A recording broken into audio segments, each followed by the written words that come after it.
So here at the EEA conference with Brent Reeves from ABB and going through some of the results of the recent survey done between ABB and Energy News. Brent, just to begin with, can you give us an understanding on why this survey is done and perhaps tell us a bit about ABB's business in New Zealand?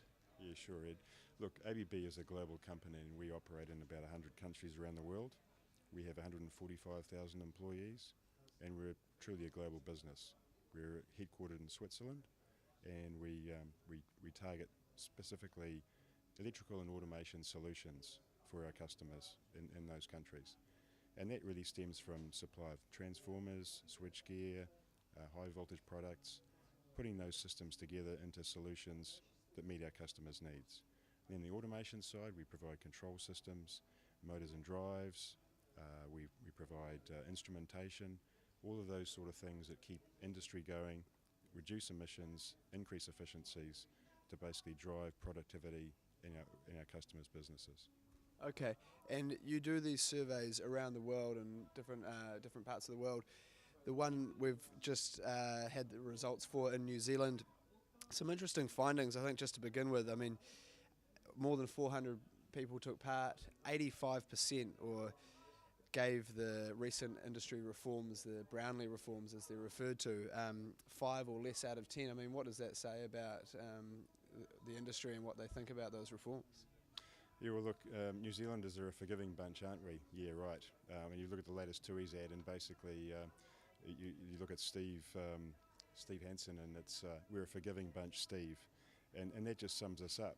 We're never really satisfied with what we have right now, and that clearly demonstrates that we're still not doing enough, even though there has been quite a lot of work done and we have achieved some things with those reforms. And then had some interesting findings also on the sort of the green issues and how much renewable energy we should have in New Zealand and what the target should be there. I mean, one question around the 90% renewable target, perhaps a surprising response. What did we find there? Well, I mean, we like to think we're clean and green, and of course that's an aspiration we all aspire to, and I suppose the 90% target is an aspiration. But the reality is we have about 70% renewables already, and for a lot of countries around the world that is massive. And so we already have a very strong position. So I suppose the average person out there is saying we have enough now compared to other countries. Is that enough in the future? I personally am not certain. There are still some things we could be doing. It's a matter of coming up with those right solutions that economically provide the right systems and delivery of electricity for our consumers at a competitive price. It's interesting you say the economics around it, because perhaps another one of the findings of the survey is that, you know, people aren't really prepared to pay for that green electricity. Yeah, absolutely. And again, it's like we want everything but for nothing. And we're very price conscious. Even though we're a long way away from where global markets are, we still think about price very significantly, and that just is one of those everyday things. So we as a consumer simply want the technology, but we don't want to have to pay any more for it. Yes, I think less than half of the respondents felt that they shouldn't have to pay a premium for renewable electricity. It's interesting. And similarly, people aren't after subsidies for things. No subsidies were sought after in terms of solar hot water heating and solar PVs from the respondents to the survey. Yes, that's right. And I think there was a reasonably overwhelming response that basically said subsidies are inefficient. And that clearly shows that most New Zealanders out there are fairly pragmatic and they understand industry and subsidy structures. You know, back in the 70s and 80s, where we had the Muldoon regime, we had all these producer subsidies in place. We had the protected bubble, and really ultimately it wasn't the right thing for New Zealand. Rogernomics came along, pulled all of those subsidies away overnight. Our producers and manufacturers really suffered for a very long time to get efficient, because they were not efficient and they were typically monopolies in their own markets. So we are today see that subsidies are not the way to go. Yeah, still a real passion for the market, I suppose, albeit maybe not a perfect one.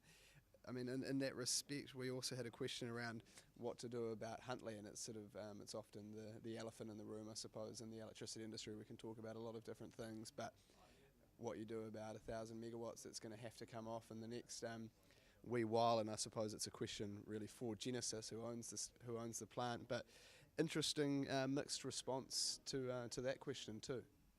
Yeah, absolutely. And look, you can debate whether it's an African elephant or an Indian elephant, but it's a big one, all right? And we all know that it's a big problem for us, and we need base load.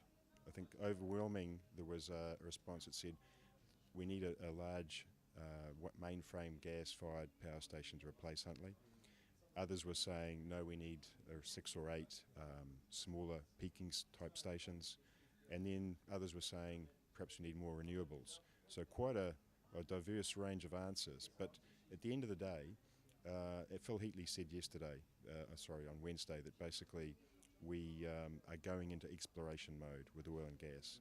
He was quite clear about that several times, which means that to get oil out of the ground, you've got to do something with the gas.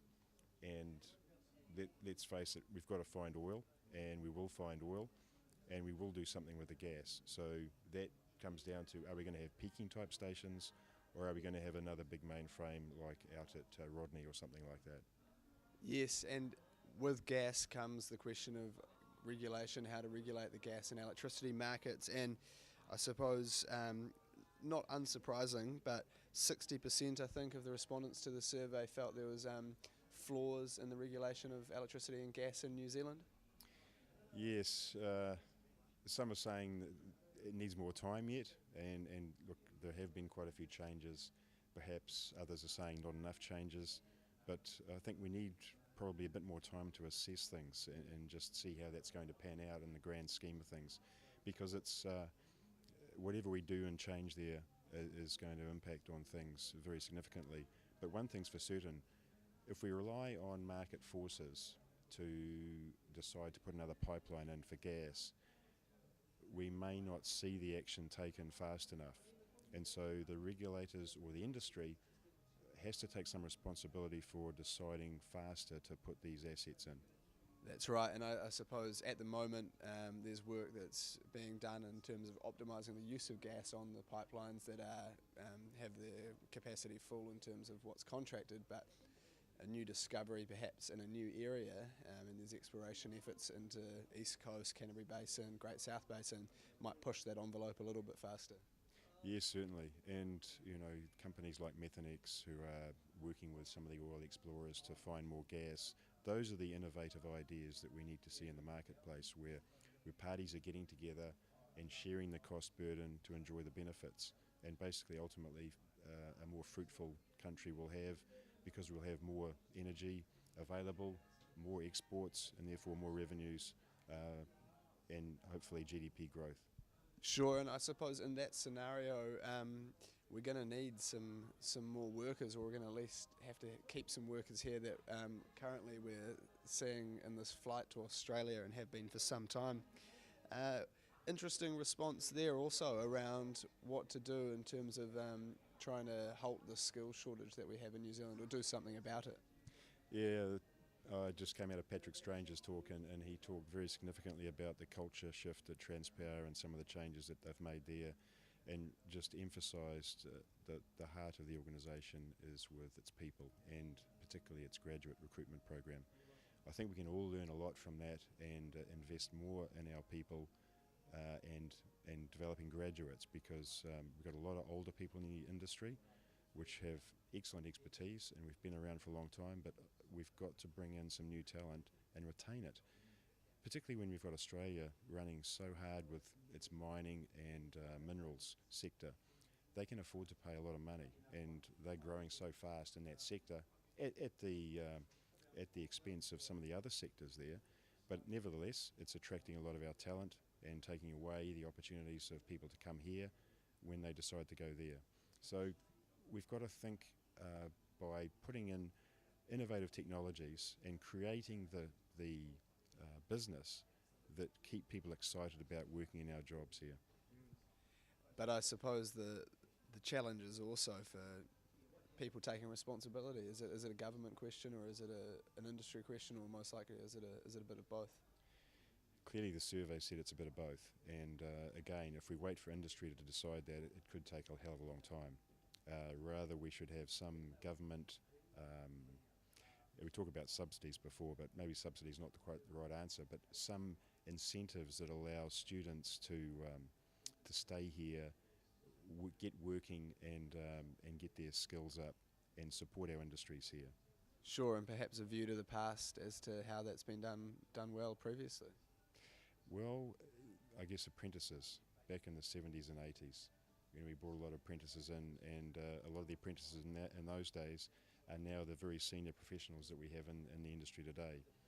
That's a testament, and there's a big void there between the 1980s and effectively 2000. So we better do something quick to turn that around, otherwise the bathtub effect is going to stay with us a long time. Yes. All right, Brent Reeves, thanks very much for your time today. And just finally, are you able to say where people can get on and have a look at the survey? Yeah, sure, Ed.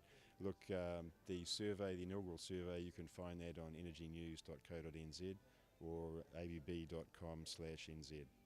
Thanks very much for your time. Cheers. Thank you.